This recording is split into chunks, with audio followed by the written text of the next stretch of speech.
지난 한 주간도 하나님께서 우리 기쁨의 동산에 너무너무 잘해 주셨습니다. 우리 유치부 친구 초청 잔치가 코로나 때문에 몇 년 동안 못 하다가 어제 오랜만에 했는데요. 우리 새로운 친구가 우리 전수하님은 7명이 왔다 그리고 부장 집사님은 8명이 왔다 그래서 어떤 것이 맞는지 모르지만 어쨌든 7, 8명이 왔겠다. 유년부도 2명이 왔고 이제 큰 잔치였다는 생각이 들었어요. 그리고 저는 이런 잔치를 할 때마다 학부형들, 선생님들에게도 큰 잔치니까요. 섬기면서 또 행복하거든요. 그런 의미에서 우리 유치부 초청잔치 수고해 주신 분들에게 감사를 드립니다. 그다음에 우리 복지부가 한 달에 한 번씩 반찬 나눔을 해요. 이번에도 17가정을 했는데 제가 왜 한 달에 한 번만 하냐 그랬더니 담당하시는 분이 혼자서 하기 어렵대요. 그러니까 몇 분이 도와주긴 하는데 책임자가 어르신들 늘 기쁨부 식사 준비도 같이 하고 반찬 나눔을 하니까 너무 벅차대요. 혹시 이 얘기를 듣고 마음에 감동이 있으신 분들은 반찬 나눔에 같이 동참해 주시면 감사하겠습니다. 17가정에 또 배달하시는 수고해 주셔서 감사합니다. 세 번째로는 우리 노회가 있었어요. 노회를 하면 이제 상회비가 결정되거든요. 그러니까 교회 예산의 1%를 노회에 올리고 노회는 또 총회에다 이렇게 올리고 하는데 거의 모든 교회가 그대로인데 우리 교회만 올렸어요.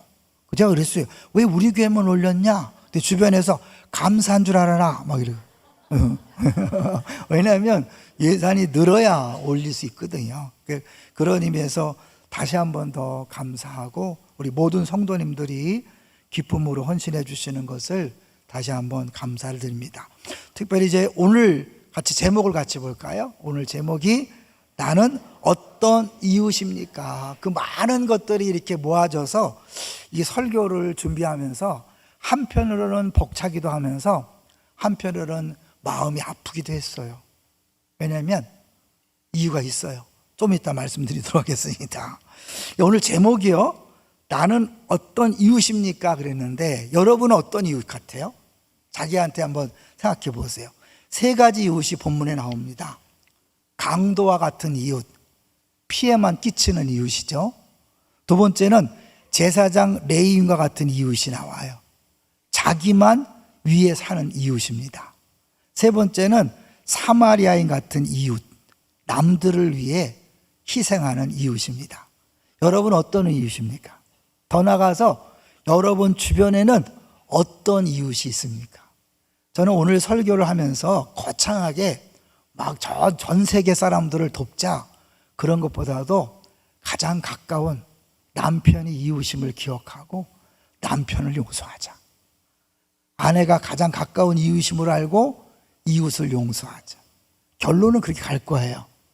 여기서 이제 오늘 본문은 다 아는 내용처럼 보이지만 진짜 내용을 잘 모르는 경우가 많아요. 여러분 대지를 한번 볼까요? 대지. 첫 번째 대지가 뭐죠? 참된 이웃 되신 예수님. 두 번째 참된 이웃 되게 하신 예수님. 결국 여기서 말하는 사마리아인은 누굴 얘기할까요? 예수 그리스도를 이야기하는 거예요. 예수님이 우리의 진정한 이웃 되셔서 우리를 살려줬다면 너희들도 가서 진정한 제자답게 살아라. 누가복음은 1장부터 9장까지가 예수님은 누구인가에 대해서 집중적으로 말씀한 다음에 9장 후반부부터는 예수님을 믿는다면 제자답게 살아라. 제자다운 삶이 뭔가? 10장 초반부에는 전도에 대해서 나오고 후반부에 선한 사마리아인 비유가 나오면서 우리 제자라면 가장 먼저 복음을 증거하는 그런 제자가 돼야 되고 두 번째 뭐냐면 복음으로 이웃이 되어줘야 된다는 거예요.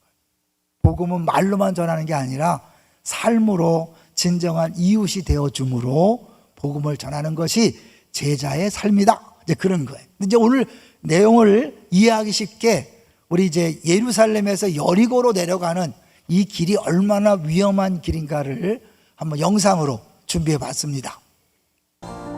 여리고로 가기 위해서는 유대 광야로 들어서게 되는데 유대 광야로 내려가다 보면 중간에 이렇게 오르막길이 있는데 요곳이 아두민 비탈길이라고 하는 곳인데, 자, 언덕을 보시게 되는데 여기에 선한 사마리아인의 여관이라고 하는 유적지가 있습니다. 예루살렘에서 여리고로 내려가는 길에 선한 사마리아인의 여관이라고 하는 장소가 이렇게 기념이 돼 있고, 예루살렘에서 유대 광야를 통과해서 여리고까지 가는 요것이 이렇게 광야길이에요. 걸어갔다고 생각해 보십시오.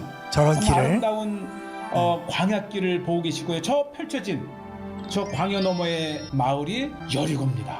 여리고에 들어가는 입구에는 고대로부터 세관이 있었다 그래요. 삭개오, 세금을 걷던, 그렇죠, 장소가 이렇게 흔적이 있다고 합니다. 이 자그마한 요새, 네, 또는 세관 역할을 했던 이곳의 내부 모습입니다. 화려하게 지었던 여리고의 헤롯의 겨울궁인데, 바로 이 겨울궁을 지었던 이곳이 바로 신약시대 때 여리고입니다. 그러니까 이 규모가 굉장합니다. 이 신약시대 때 여리고의 이 규모가 굉장해요. 다양한 시설을 통해서 아마 그 이전에 보지 못했던 이 헤롯이 이곳에 겨울궁을 만들므로 인해서 또 하나의 여리고가 이렇게 탄생을 한 것이죠. 네, 이 그림을 보시면 예루살렘은 해발 630m 아시죠? 해수면보다 630m 높다는 것이고, 여리고는 해수면보다 250m 낮아요. 그러니까 예루살렘에서 여리고까지는 거의 한 1000m 차이가 나는 거죠. 그러면 그 거리를 가는 동안 이게 직선으로 뚝 떨어지지 않잖아요. 꾸불꾸불한 길들이 계속 있다는 거예요. 꾸불꾸불한 궤곡들이 있다는 건 뭐예요? 숨어일 수 있는 곳이 많기 때문에 강도들이 많이 숨어 있었고, 여리고는 워낙 번성한 도시고 예루살렘은 중심 도시이기 때문에 오가는 사람들이 많았죠. 그렇기 때문에 강도들도 수시로 거기서 출몰해서 굉장히 위험한 길이었어요. 이제 그 길에 대해서 예수님께서 비유로 말씀하시면서 이웃에 대하여 이야기하는 거죠. 자, 그러면 이웃 얘기가 왜 나왔는가? 우리 25절 볼까요? 10장 25절 시작. 어떤 율법 교사가 일어나 예수를 시험하여 이르되 선생님 내가 무엇을 하여야 영생을 얻으리까? 네, 무엇을 해야 영생을 얻으리까? 우리 알죠? 무엇을 해서 영생을 얻는 게 아니에요. 이거는 제자도라 그랬어요. 결론은 예수님께서 너희들도 이와 같이 하라. 그렇기 때문에 행함을 강조하는데, 이것이 구원받는 길이 아니에요. 구원받은 사람이라면 마땅히 이렇게 살아야 된다는 걸 얘기하죠. 근데 유대인들은요, 끊임없이 율법을 잘 지켜서 구원받고 영생을 얻는다는 게 상속이라는 뜻이 있는데, 상속받는다고 생각한 거예요. 그렇게 찾아온 거죠. 근데 시험하려고 그랬죠. 그러니까 예수님은 율법이 아니라 믿음으로 구원받는 얘기를 하니까, 이제 딱 어떻게 영생 얻습니까 할 때, 야, 율법 상관없어, 나만 믿어, 이렇게 하려고 했는데 예수님이 그런 답을 안 주고 26절이에요. 시작.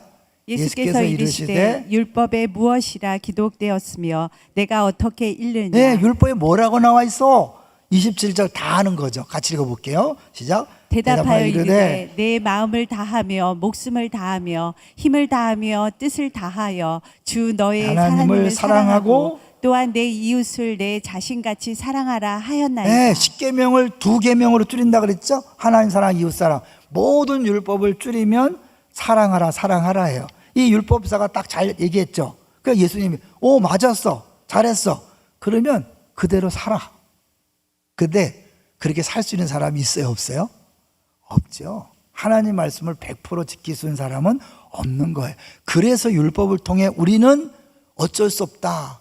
그래서 자기는 죄인임을 인정하고 예수님 앞에 나가서 예수님을 믿을 때 구원이 있고 영생이 있는 거죠. 근데 이제 그런 배경 속에서 예수님은 이제 너희들이 그럼에도 불구하고 이제 이렇게 진정한 말씀을 지키는 삶이 어떻게 가능한가를 보여주는데, 저 대지를 잘 기억하셔야 돼요. 예수님이 참된 이웃이 되셔서 우리 대신 선한 사마리아인처럼 우리를 구원해 주신 거예요. 우리 대신 벌받고 고생하고 다 빼앗기고 손해보고 죽으심으로 우리를 이웃 되셔 친구 되셔서 살려주시고 이제 너희들도 그렇게 살아라 그런 거예요. 근데 사실 이 율법사는 다른 의미에서 이웃 얘기를 하는 거예요. 야, 이웃 사랑해. 그때 어디야? 어느 날 다 했어요. 다 하려면 어떻게? 이웃의 범위를 넓히면 안 되는 거예요. 좁혀야 돼요. 유대인들은 자꾸 범위를 좁혔어요. 자, 29절입니다. 시작. 그 사람이 자기를 옳게 보이려고 예수께 여짜오되 그러면 내 이웃이 누구니까? 네, 내 이웃은 누굽니까? 내가 이웃을 정하는 거예요. 여러분, 우리도 예수를 믿지만 사랑할 사람, 사랑하면 안 될 사람 정해놨어요, 안 정해놨어요? 정해놨죠? 저 인간은 죽어도 용서 못한다. 절대 안 돼. 내가 교회 다니지만 절대 안 돼. 그런 사람은 내가 이웃을 정해놓은 거잖아요. 어떤 분이 길 가다가 프랭크도 봤다고 지난번 말씀드렸죠? 막걸리 맛도 못한 예수님. 왜 그런 제목을 정했다고요? 세상 사람들은 막걸리 마시면서 푸는데 예수 믿는 사람은 꽁해갖고 안 풀어요. 그렇게 찬양을 뜨겁게 하고 그렇게 기도를 열심히 하는데 안 풀어. 이웃 사랑하는 거예요? 안 하는 거예요? 하는 거 안 하는 거예요? 안 하는 거죠. 왜요? 아, 저거는 내 이웃이 아니에요. 원수예요, 원수. 원수기 때문에 사랑할 수가 없어요. 그래서 이 얘기가 나오는 거예요, 사실은. 예수님이 이 이웃에 대해 얘기할 때 마지막에 먼저 어떻게 답을 준 게 아니라 다시 대묻죠. 36절 먼저 가볼까요? 쭉 얘기를 한 다음에 마지막 결론적으로 물어요. 36절 시작. 내 생각에는 이 세 사람 중에 누가 강도 만난 자의 이웃이 되겠느냐? 뭔가 질문이 달라졌죠. 누가 내 이웃입니까? 누가 강도 만난 자의 이웃이 되겠느냐? 주체가 바뀐 거예요. 누가 내 이웃인가? 내가 이웃을 정하는 거예요. 범위를 정하고 대상을 정하는 거예요. 내가 사랑할 사람, 사랑하지 못할 사람을 정하는 거예요. 근데 예수님은 어떻게 해요? 누가 강도 만난 자의 이웃이 되겠느냐? 도움이 필요한 사람, 사랑이 필요한 사람에게 네가 친구가 되어주고 이웃이 되어주라는 거예요. 이 끊임없이 유대인들은 끊임없이 자기들 동족만이 이웃이고 다른 사람은 이웃이 아니라고 생각했어요. 그래서 이제 예수님이 비유를 하시는데 자세히 안 읽을 거예요. 여러분 다 아는 걸로 알고 어떤 사람이 강도 만나고 거의 죽게 됐어요. 그래서 이제 다 베끼고 완전 빠르게 베껴놓고 다 가져갔어요. 그런데 그때 제사장이 딱 나타납니다. 근데 제사장이 올라가는가 내려가는가 잘 보셔야 돼요. 올라가는가 내려가는가 볼게요. 31절 시작. 마침 한 제사장이 그 길로 내려가다가 그를 보고 피하여 지나가고. 내려간다는 건 어디에서 어디로 가는 거예요? 예루살렘에서 여리고로. 그럼 제사장은 자기 일하러 가는 거예요? 일을 마치고 가는 거예요? 마치고 가는 거죠. 그러니까 이제 잘못 설교를 하면 아, 이 사람이 제사를 드리러 가야 되니까 시체를 만지면 안 돼서 그랬다. 업무상 그랬다. 이런 분이 있어요. 아니에요. 일을 마치고 가는 거예요. 자기 업무와 상관없이 지금 사실은 그 할 일을 외면한 거죠. 그 다음에 누가 가요? 레위인도 보고 지나갔어요. 보고가 결정적이에요. 이 30절 보시면 33절 시작. 어떤 사마리아 사람은 여행하는 중 거기 이르러 그를 보고 불쌍히 여겨. 제사장도 보고 레위인도 보고 그냥 지나갔지만 이 사마리아 사람은 보고 불쌍히 여겼다. 근데 이게 얼마나 황당한 비유냐면 사람들은 제사장이 등장한 다음에 레위인이 등장했으면 세 번째 누가 나와야 돼요? 네? 보통 이스라엘 사람. 그리고 이 제사장이라는 건 오늘날 교역자 그룹이라 말할 수 있겠죠. 교역자들. 그러면 레위인은 뭐예요? 교회 중직자, 장로님, 권사님, 안수집사님. 그리고 이제 마지막 평신도들이 나와야 되는데 예수님은 평신도가 아니라 사마리아 사람을 등장시켜요. 사마리아 사람은 유대인과 원수 관계예요. 이게 너무 파격이에요. 한번 볼까요? 유대인과 사마리아 사람들은 왜 문제가 생겼는가? 2번을 보여주시면 이 사마리아 사람과 유대인들은 원수 관계로 지냈어요. 자세히 안 읽을 거예요. 이 아수르가 북이스라엘 점령한 다음에 그 짬뽕을 시켜놨어요. 일부를 빼가고 일부를 이방 사람 집어서 짬뽕을 시켜 피를 섞어놨어. 그러니까 정통 유대인이라고 말할 수 없어요. 이스라엘 말할 수 없어요. 그리고 그들은 다른 신을 섬겼어요. 이방을 섬긴 거죠. 그러니까 이 유대인들은 사마리아 사람들을 우습게 여기고 막 싫어했고 사마리아 사람도 니네 틀렸다고 같이 욕하는 거예요. 원수예요. 원수지간인데 동족인 유대인인 제사장과 레위는 외면에 갔는데 원수 관계인 사마리아 사람이 그를 위하여 사랑을 베풀었다. 말 돼요, 안 돼요? 말도 안 되는 비유를 하신 거죠. 이거는 결국 이 사마리아 사람이 누구냐면 예수님을 의미하는 거예요. 자, 그것이 얼마나 말도 안 되는가를 볼 텐데요. 34절을 가볼게요. 34절 시작. 가까이 가서 기름과 포도주를 그 상처에 붓고 싸매고 자기 짐승에 태워 주막으로 데리고 가서 돌보아 주니라. 네, 제사장과 레위는 도망갔어요. 사실은 그들은 부정해지는 것 때문에도 그랬겠지만 동시에 뭐예요? 위험한 거예요. 여러분, 지금 이 사람이 쓰러져 있는데 가까이 갔다가 또다시 강도가 나타날 위험성이 있어요, 없어요? 있죠. 그렇기 때문에 빨리 가야 돼요. 지금 이 사람이 쓰러졌다는 건 뭐예요? 강도가 있다는 거잖아요. 강도도 쉬는 날이 있으니까 없을 수도 있지만 이미 있는 거잖아요. 근무 중이야.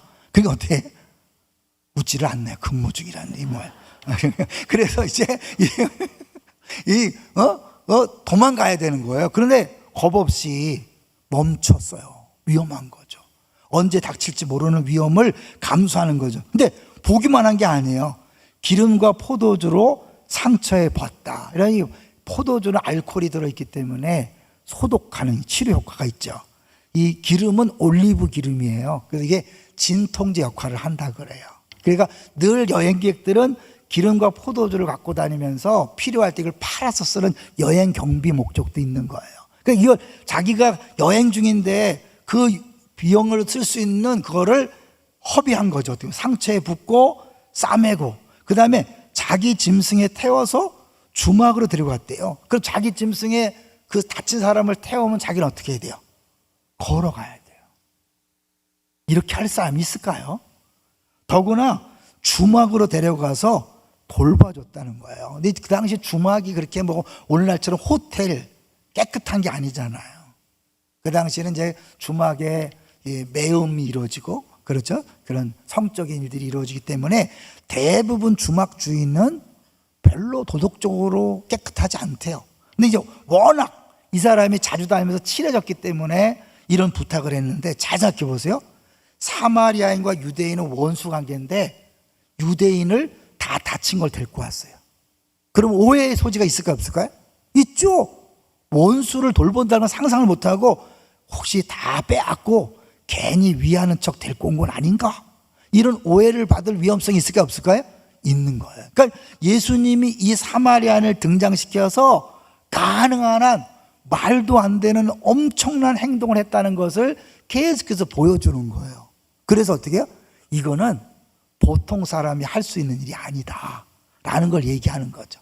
결론적으로 말씀드리면 예수님이 우리 위해 하신 일을 분명하게 깨닫고 체험한 사람만이 할 수 있는 것이지 세상 사람들은 이 일을 할래야 할 수가 없는 거예요. 자, 그런데 이 모든 것들의 핵심은 불쌍여김이다. 자, 그래서 이제 좀 자료를 보면요. 3번을 먼저 보여주세요. 3번. 제사장과 레위인, 이제 빨리 읽고 지나갈 거예요. 저들은 율법을 지키는 일이 더 우선되었기 때문에 도망갔다고 보면 제일 좋은 표현인 거죠. 제일 좋은 해석은 그들이 율법을 지키기 위해서 도망간 것으로 보는 거죠. 근데 더 나은 거는 사실은 사랑할 마음이 없었던 거죠. 같은 동족인데도. 네 번째 걸 볼까요? 네 번째 거. 네 번째 거 보면 이제 전체적 구조를 아셔야 돼요. A, A-A2- 좀 저 보면 어려울 수 있는데 한마디로 뭐예요? A와 A-A2- 연결되는 거예요. 행하라, 행하라, 행하라. 결국은 핵심은 이 모든 비유의 핵심은 행하라는 거예요. 너도 이와 같이 행하라. 그런데 결국은 뭐예요? 너희 힘으로는 할 수 없다. 이거는 내가 너희들을 위하여 선한 사마리아인이 되어서 너희들을 구원해 준 의미를 분명히 깨달을 때만 할 수 있는 것이다 라는 것들을 말씀하고 있는 거죠. 그래서 그 다음 건 안 볼 거예요. 6번을 바로 갈게요. 6번. 자, 6번을 보겠습니다. 6번 같이 읽어봅니다. 시작. 유대인들에게 이웃에 대한 문제는 율법을 행함으로 영생을 상속받음과 직결되는 할라카 준수와 원리와 실천이라는 관계로 직결된 주제이다. 믿음을 실천하는 현장에는 누가 있는가? 이웃이 있다. 그러므로 할라카에 대한 믿음은 곧바로 이웃에 대한 할라카의 실천, 달리 표현하면 할라카가 요구하는 이웃의 경계를 잘 유지하는 것으로 이어진다. 갑자기 할라카는 뭐죠? 할라카. 그 할라카 잠깐 소개해 드릴게요. 할라카는 한마디로 우리 8번을 보여주시면 할라카는 한마디로 그들이 하나님을 잘 섬기기 위해서 모세오경, 탈무드, 가피불 해서 유대의 종교법을 만든 거예요. 그래서 이렇게 살아야 된다. 그런데 이제 예수님은 사실은 모든 사람이 다 네 이웃이다라고 그렇게 해석하는데 이들은 어떻게? 이웃 사랑을 지키기 위해서는 이웃의 범위를 자꾸 줄여야 돼요. 이 남 얘기일까요? 여러분들 교회 나와서도 사랑하는 사람, 절대 눈 안 맞히는 사람 있어요, 없어요? 수십 년 교회 생활하면서도 난 너랑 말 안 섞고 나 용서 못해, 화해 못해, 이런 사람 있어요, 없어요? 그리고도 내가 예배를 드리거든요. 그리고 내가 주 앞에 찬양하고 기도하잖아요. 내 생각에는 개념이 없는 거죠. 괜찮은 거야 이건. 내가 예배만 잘 드리면, 찬송하고 기도하면 누구를 용서 못하고 섬기지 않는 거 아무 문제 안 돼, 그렇게 생각하는 거 아닐까요? 이금 유대인의 문제는 오늘날 우리 기독교인의 문제라고 해도 과언이 아닌 거죠. 그래서 끊임없이 유대인들은 자기들의 법정을 철저하게 만들어 놓고 그것만 지키면 된다고 생각하는 거예요. 예수님은 그 개념을 깨트리고 있는 거죠. 7번을 보시면 이 유대인의 이웃 개념과 예수님의 이웃 개념이 달라요. 같이 읽어보겠습니다. 시작. 유대인들과 예수님의 이웃에 대한 경계가 완전히 달랐다. 유대인들은 할라카의 눈으로 흠이 없는 사람들을 그들의 이웃으로 보았지만 예수님은 메시아적 율법의 눈으로 할라카가 죄인이라 정죄하는 사람들도 이웃으로 보고 교제하고 초대했다. 잠깐 멈춰요. 그래서 세리와 창기가 어울렸죠. 같이 식사했죠. 그들은 그러면 큰일 나. 그런데 예수님은 그렇게 하셨거든요. 그러므로 시작. 그러므로 율법사의 이웃에 대한 질문은 자신이 할라카인 율법을 잘 지킨다는 의로움을 드러내는 것이 되지만 동시에 할라카인 율법을 의도적으로 어기는 예수의 불량함을 드러내는 도전이 되기도 한다. 예수님은 틀렸다는 걸 강조하기 위해서 이웃의 얘기를 했는데 오히려 큰 코 다친 거죠. 예수님이 쭉 얘기하면서 나중에 묻죠. 야, 네 생각에는 이 세 사람 중에 누가 강도 만난 자의 이웃이 되겠느냐? 뭐라고 답했어요? 37절 같이 읽어볼게요. 37절 시작. 이르되 자비를 베푼 자인이다. 예수께서 이르시되 가서 너도 이와 같이 하라 하시니라. 사마리아냐라고 말을 못해. 참아. 자존심 때문에 그런지 사마리아 사람이라고 말 못하고 자비를 베푼 자다. 예수님의 말씀에 반박을 못하는 거죠. 여기서 이웃의 개념이 나오는 거예요. 우리가 생각하는 나와 뜻을 같이 하는 사람, 내 동족만이 이웃이 아니라 내 주변에 있는 모든 사람이 이웃이고 도움이 필요한 사람에게 도움을 주는 것이 마땅한 신앙생활이다 이야기하는 거죠. 어렵지만 질문하려고 그래요. 제가 이 말씀을 준비하면서 우리 교회에 정말 말도 안 되는 섬김을 실천한 분들이 있어요. 목사가 봐도 저렇게까지 할까? 그분들은 안에 예수님에 대한 사랑과 은혜를 알기 때문에 그렇게 하는 거죠. 힘에 지나도록 하는 거죠. 그런데 반대로 예수를 오래 섬기는데 이웃사랑은 전혀 보이지 않고 사랑은커녕 이웃을 해롭게 하시는 사람들이 있어요. 우리 교회 97세 되신 분이 있습니다. 어렵게 나오시는데 언제부턴가 안 나오셨다는 거예요. 그래 물었대요. 왜 안 나오셔요? 누가 그랬대요. 누군지 몰라. 저렇게까지 하면서 교회를 나올까? 그게 할 말입니까? 죄송하지만 그 말 듣고 이분이 시험에 들어서 못 나오셨대 교회. 그리고 막 운동을 했다는 거지. 그다음에 무리가 가셔갖고 입원하셨어요. 내가 말씀을 준비하면서 누군 정말 힘에 지나도록 이웃을 섬기지만 누군 섬기는커녕 강도처럼 교회 못 나오게 막는 사람도 있구나. 여러분 말을 조심하시기 바랍니다. 하지 않을 말을 하지 마십시오. 다른 사람 이 말을 듣고 상처받을 말이라면 하지 마시기를 부탁드립니다. 우리가 다른 사람을 살리지는 못할 망정 다른 사람을 교회 못 나오게 하거나 아픔을 주는 사람이 되면 안 되잖아요. 동의하시나요? 주님이 우리에게 원하시는 제자도는요, 굉장한 거예요. 만약 이 선한 사마리아인처럼 우리 교회가 모든 성도가 산다면요, 세상은요, 교회를 욕할 수 없을 거예요. 어떻게 감히 세상이 교회를 욕해요? 교회를 욕하는 이유는 교회 안에도 여전히 강도처럼 이웃에게 고통을 주고 아픔을 주고 나만 잘하면 되지 하고 자기중심인 사람이 있다는 것이죠. 다를 말해서 여러분, 멀리 갈 필요 없어요. 남편을 용서하십니까? 아내를 용서하십니까? 부모를 용서하시나요? 자녀를 용서하시나요? 가장 가까운 이웃인 남편도 아내도 용서 못합니다. 부모도 자녀도 용서 못합니다. 그럼 여자, 목사님, 우리 남편하고 살아봤어요. 에? 그 인간을 아셔요? 어떻게 나한테 용서하라고 그렇게 말할 수 있어요? 여러분, 유대인과 사마리아인이 원수지간이라고. 원수. 이런 이서우화 있는 거 아시죠? 전갈이요, 물을 건너기 위해서 개구리에게 부탁했어요. 나를 좀 태워주라. 개구리가 착한 마음에 전갈을 태우고 갔어요. 전갈이 중간에 독을 쐈어. 개구리가 어이가 없어서, 아니 날 쏘면 어떡해, 너도 빠져 죽을 텐데. 어쩔 수 없어, 내 본능이야. 이게 무서운 거예요. 우리가 죄를 져서 죄인입니까? 죄인이라서 죄를 집니까? 죄를 짓는 거예요. 여러분, 남편 어쩔 수 없는 죄인이에요. 아내 어쩔 수 없는 죄인이에요.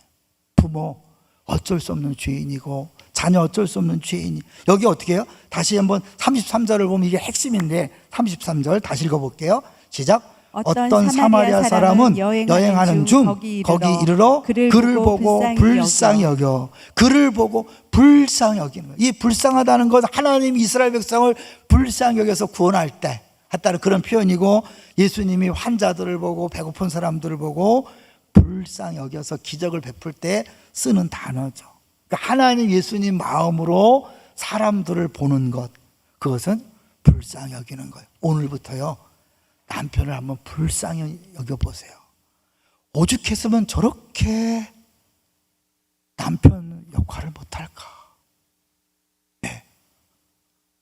원망하지 말고, 은혜를 모르니까, 예수를 모르니까 저렇게 살 수밖에 없는 불쌍한 인생임을 인정하세요. 우리 부모님이 우리를 태어나게 하신 것만으로도 감사하고, 그분들도 할아버지 할머니한테 받은 사랑이 없고 살기 어려워서 그럴 수밖에 없었다. 불쌍히 여겨보세요. 같은 성도들끼리, 그래 아직도 우상을 섬기고 예수 그리스도를 모르기 때문에 저렇게 지지 않고 이겨먹으려고 그러고 악다구리를 부리고 그러는구나. 불쌍히 여기시기를 주의 이름으로 축원합니다. 사실은 이제 여기 말하는 이 쓰러지고 다 빼앗긴 사람이 누가복음 뒤에 보면 예수님 모습과 동일해요. 잘 생각해 보세요. 예수님이 선한 사마리아인이 되어서 죽어가고 죽었던 우리들을 위하여 하늘 보좌를 버리고 채찍질 맞고 그 다음에 피를 흘리고 죽었잖아요. 그랬기 때문에 우리가 구원받았는데, 그 말은 뭐냐면 예수님이 우리에게 선한 사마리아인이 되기 위해서 하신 희생이 이 선한 사마리아인보다 더합니까? 적습니까? 더하죠. 이 사람은 최소한 자기 다친 거 없어요. 자기 재산을 드렸고 돈을 드렸지만 자기는 뭐 아무 문제 없었어요. 예수님은 우리를 사랑하고 구원하기 위해서 하늘 보좌를 버린 거예요. 사람 몸을 입고 이 땅에 온 거예요. 채찍질 맞고 빨개 벗김을 당한 거예요. 아시겠지만 예수님이 아랫도리도 다 드러내고 죽은 거예요. 이번에 제가 다른 팀 내치 강사로 갔더니 십자가를 설교하시는 목사님이 미국의 어느 교회 갔더니 예수님 사진에다가 완전히 빨개 벗겨놨더래요. 그래서 이런 망측한 불경스러운 게 어딨냐고 막 따졌더니 이게 진짜입니다. 진짜일까요? 가짜일까요? 진짜예요. 십자가는 부끄러운 죽음이기 때문에 속옷까지 다 뺏어갔잖아요. 가장 부끄러운 죽음을 당하고 가장 고통스러운 죽음을 당해서 우리를 살려주신 거예요. 길가에 쓰러져 있는 강도 만난 자처럼 누군가 도움 없이는 살 수 없는 우리를 예수님이 참된 이웃 되셔서 살려주신 줄로 믿습니다. 그렇기 때문에 이 내용은요, 생각할수록 말도 안 되는 내용을 예수님께서 계속해서 말씀하시면서 내가 너희들을 위해 한 것이 이것이라고 이야기하는 거죠. 그래서 9번을 같이 볼까요? 9번 같이 보겠습니다. 9번. 네, 같이 읽어봅니다. 시작. 유대인들에게 누구와 함께 식사를 하느냐 단순한 친교의 의미를 넘어 하나님의 백성의 표지로 율법을 준수하거나 파괴하는 행동으로 인식되었다. 유대인들은 더러운 것과 함께하면 더러워지고 죄인과 함께하면 죄인이 된다 믿었기 때문에 죄인은 식사를 함께 나누는 이웃으로 두는 것은 율법을 어기는 것이었다. 잠깐 멈출까요? 예수님이 누구랑 주로 식사했어요? 세리와 식사했고 창기와 식사했어요. 그러니까 저 먹기를 탐하는 돼지 같은 인간, 이런 욕을 먹으면서 예수님 왜 식사했을까요? 난 이들을 가족으로 삼는다, 이들의 이웃이 되었다는 것을 보여주는 거죠. 근데 그들은 어떻게 해요? 성전이 서 있을 때, 시작. 성전이 서 있을 때 이스라엘을 구속한 것은 제단이다. 그러나 이제는 식탁이 그를 구속한다. 누구랑 식사하느냐가 구원을 좌우한다는 거예요. 그리고 뒤집어서 어떻게 해요? 예수님은 내가 삭개오 집에 들어감으로 삭개오 집에 구원이 이르렀고 창녀와 함께 식사함으로 창녀에게 구원이 이뤘다고 그렇게 선포하는 거죠. 그 일을 위해서 예수님이 그냥 폼 잡고 한 게 아니에요. 그 세리와 창기를 친구 삼고 이웃 삼기 위해서 하늘 보좌를 버리고 이 땅에 오셔서 가장 낮은 모습으로 가난하게 살다가 매 맞고 침뱉음 당하고 옷 벗김을 당하고 십자가에서 못 박혀 죽으신 거죠. 그렇게 버림을 당했기 때문에, 상처를 받았기 때문에, 죽음을 당했기 때문에 우리가 살아난 줄로 믿습니다. 이제 그것을 보여주는 거예요. 예수님이 너 무엇을 해 영생을 얻는 게 아니야. 네가 정말 율법을 행하면 되지만 율법을 행할 수 없어. 왜? 율법이 이 정도거든. 하나님 사랑, 이웃 사랑 이 정도 네가 할 수 있니? 할 수 없다는 거죠. 그러니까 이거는 구원의 문제가 아니라 예수를 통해서 우리가 구원받은 것에 대한 이야기고, 그 받았다면 어떻게 살 것인가. 10번이죠. 10번을 같이 보겠습니다. 10번 같이 읽습니다. 시작. 사마리아 사람은 자비를 베풀기 위해 비상식적인 사람, 공동체의 상식과 규를 깨치는 사람, 신뢰성이 전혀 없는 자들에게 돈을 허비하는 미련한 사람으로 보이는 어려움을 수용했어야만 했다. 여기에 문화적 구조 분석을 통해 살펴본 그의 행동 패턴의 파격성을 더하면 그는 불쌍히 여김에서 나온 자비를 만듦을 위해 당시 사람들의 모든 행동 패턴을 깨치고 뒤바뀌는 파격을 감행한 것이다. 십자가는 아무리 생각해도 이해가 안 되는 거예요. 왜 하나님이 사람 몸을 입고 와서 그렇게 비참한 죽음을 죽어야 될까요? 그렇게 하지 않은 그는 우리가 구원받을 수 없기 때문에. 근데 그게 십자가를 아무리 얘기해도 그냥 십자가. 근데 이 선한 사마리안 비유처럼 실제로 이런 일들이 얼마나 위험하고 더구나 원수지간인 유대인을 위해서 하는 것이 과연 상식적으로 맞는가? 여러분, 유대인들도 유대인끼리 똘똘 뭉쳤지만 사마리아인도 사마리아인끼리 똘똘 뭉쳤어요. 그러니까 사마리아인이 유대인을 돕는 것은 동족적인 배신인 거예요. 고통과 아픔과 말도 안 되는 짓을 한 거죠. 이 얘기를 하는 건 뭐예요? 너희들에게 요구하는 내 요구는 말도 안 되는 요구다. 그야말로 급진적이라고 그러잖아요. 제자도는 급진적이에요. 그 11번을 보시면 예수님이 요구하는 건 말도 안 되는 요구예요. 같이 읽어보겠습니다. 시작. 선한 사마리아인의 비유에서 예수 그리스도께서는 요구할 수 없는 사랑을 요구하신다. 그분은 요구할 수 없는 사랑을 요구하십니다. 한글로는 똑같이 요구지만 디맨드와 리콰이어 해갖고, 디맨드가 저 강제적이죠. 노동자들이 노동 조건을 잘하게 달라는 그거는 디맨드라면, 이 리콰이어는 어떤 음식을 만들 때 제일 좋은 재료를 써야 된다 할 정도의, 그러니까 강도가 좀 다르죠. 어쨌든 그 모든 것들은 말도 안 되는 요구를 한다는 거죠. 제가 무슨 말을 하는지 아시겠나요? 다시 말해, 예수 그리스도께서는 요구사항에 대한 응답이 아니에요. 우리한테 그렇게 살라는 게 아니라 값없는 은혜로 대하는 근본적인 복음적 이웃사랑을 말씀하는 거예요. 이 말도 안 되는 사랑을 말씀하시는 이유는 내가 너희들을 그렇게 사랑한 것이다. 내가 너희들을 위하여 그렇게 희생한 거야. 그래서 참된 이웃을 보고 그분이 당신을 위해 하신 일을 볼 때에만 당신은 다른 이들에게 참된 이웃이 될 것입니다. 예수님이 나를 불쌍히 여기시고 내 있는 모습 그대로 받아주신 그 눈을 내가 보았기 때문에 다른 사람을 그 눈으로 보는 것, 그게 주님이 원하시는 제자도라는 거죠. 우리가 그렇게 수십 년 예수 믿는데 왜 남편 하나 그런 눈으로 못 봅니까? 왜 아내를 그런 눈으로 못 봅니까? 부모를 왜 불쌍히 못 봅니까? 우리 자녀를 왜 불쌍히 못 봅니까? 우리가 이웃과 열방은커녕 내 가족조차도 그런 눈으로 볼 수 없다면 우리가 빛이 될 수 없고 소금이 될 수 없는 거죠. 그러나 이거를 막 해야 된다고 강조하면 또 다른 율법이 될 수 있기 때문에 예수님 원하시는 건 뭐예요? 그러니까 너희들이 내가 너희들 행한 것을 주목해봐라. 자꾸 십자가를 또 묵상하고 또 바라보고 또 생각하는 거예요. 그 십자가 얼마나 말도 안 되는 일인가, 말도 안 되는 사랑인가, 말도 안 되는 은혜인가를 깨달은 것만큼 우린 다른 사람에게 나 절대 못해요, 용서 못해요, 이해 못해요, 내가 왜 먼저 손 내밀어야 돼요? 왜 내만 손해봐야 돼요? 내가 가마떼기인가요? 내가 보자기인가요? 이렇게 말한다는 것은 예수님을 모르는 겁니다. 예수님이 얼마나 비참해졌는데, 얼마나 말도 안 되는 행동을 하셨는데, 그분이 우리가 사랑해서 살려주세요, 도와주세요, 그래서 죽으신 게 아니잖아요. 원수 되었을 때에 죽으심으로 사랑을 확증했어요. 원수였어요. 우리 주님이 원수였어요. 근데 그분이 아무 공로도 없고 자격도 없고 사랑할 만한 이유도 없는 우리들을 위해 죽으셨어요. 유대인 사마리안 정도가 아니잖아요. 주님이 우리한테 말씀하십니다.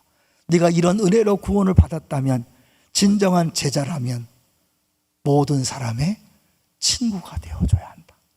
이웃이 되어줘야 한다. 그러나 그것은 내가 너희들에게 행한 것을 볼 때만 가능하다. 그래서 보고가 나오는 겁니다. 한 이야기를 하고 마치려고 그래요. 썬다싱에 대한 유명한 일화가 있죠. 썬다싱이 히말라야 산맥을 넘어갈 때 추운 겨울이었어요. 친구랑 같이 가는데 한 사람이 거의 얼어서 죽어가고 있었어요.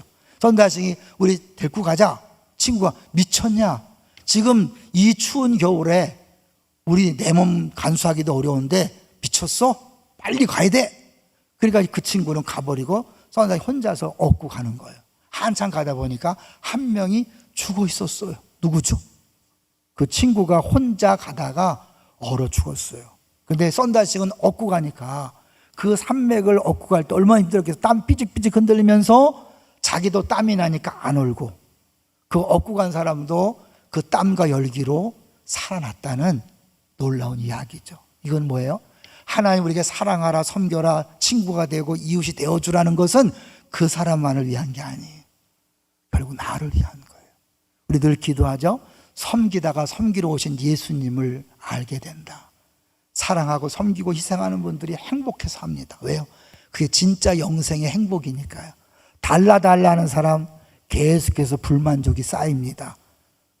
밥 주면 왜 밥만 주냐, 국 안 주고, 밥하고 국 주면 야, 밥국 갖고 되냐, 반찬을 줘야지, 한없는 거예요.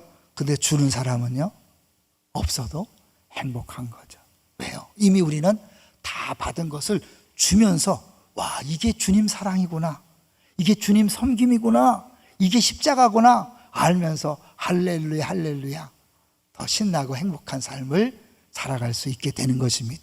주님 우리에게 주신 계명은 그래서 주신 겁니다. 오늘 제목이 뭐죠? 제목 다시 볼까요? 제목, 나는 어떤 이웃입니까? 어떤 이웃이 되길 원하세요? 강도 같은 사람, 제사장과 레인 같은 사람, 아니면 선한 사마리아와 같은 사람? 당연히 3번이죠?